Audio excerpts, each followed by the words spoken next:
I'm given to understand that the 17th of March is St. Patrick's Day. I'd like to give a word or two of what was taught to me by a few people about St. Patrick. And it's commonly thought that St. Patrick brought Christianity to Ireland.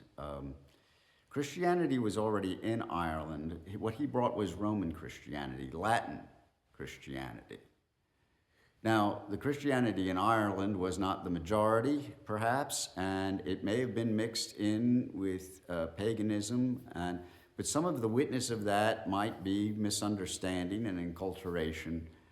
Certainly the Latin Church, the Roman Church, and even our church, takes part sometimes with the culture around us. It is a regular thing. But what Patrick did that was different from other missionaries from the church centered in Rome is when he returned to Ireland,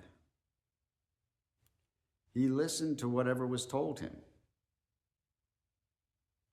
And there were many who confessed all kinds of things to him. Now, Celtic Christianity early on did not keep a written record.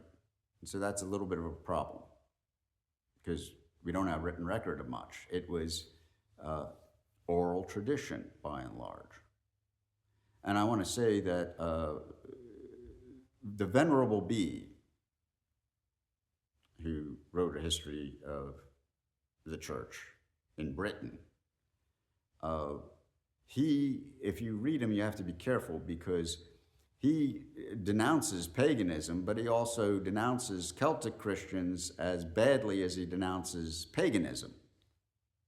Now, he feels a kinship with those Celtic Christians when the pagans are present, but when the pagans aren't present, he curses the Celtic Christians about as badly as he curses the pagans.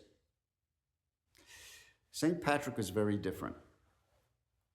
Whatever anybody believed when they came to him to confess, he didn't condemn them at all, but he did have a scribe, and he had the scribe write down everything that was said.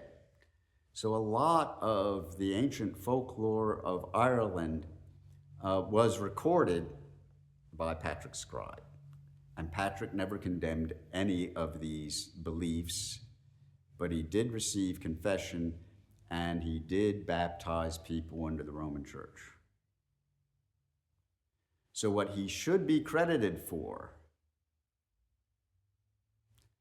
was his recording of all these stories, without which we really wouldn't know an awful lot about those traditions in Ireland at all. And rather than condemning, he received everyone's confession and then baptized them into the Roman Church. Now, when he died, I think he established only one monastery. He did not have a large following, but he began a movement that changed all of Ireland. But I think we must remember that the Word of God spread well before Patrick, and we don't even know quite how. But we also must remember that, to his credit, he had somebody write everything down. And he happily received anybody who came to him. And, wow, what a way to be. And while by the end of his life, he might not be measured to have much of any kind of success at all, a few followers, maybe one small monastery, and yet we remember him rightly as this profound saint that changed Ireland. But it wasn't in his lifetime.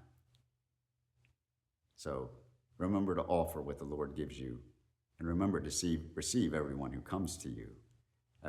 And you can let the Lord sort it all out because they're all his. Thank you very much.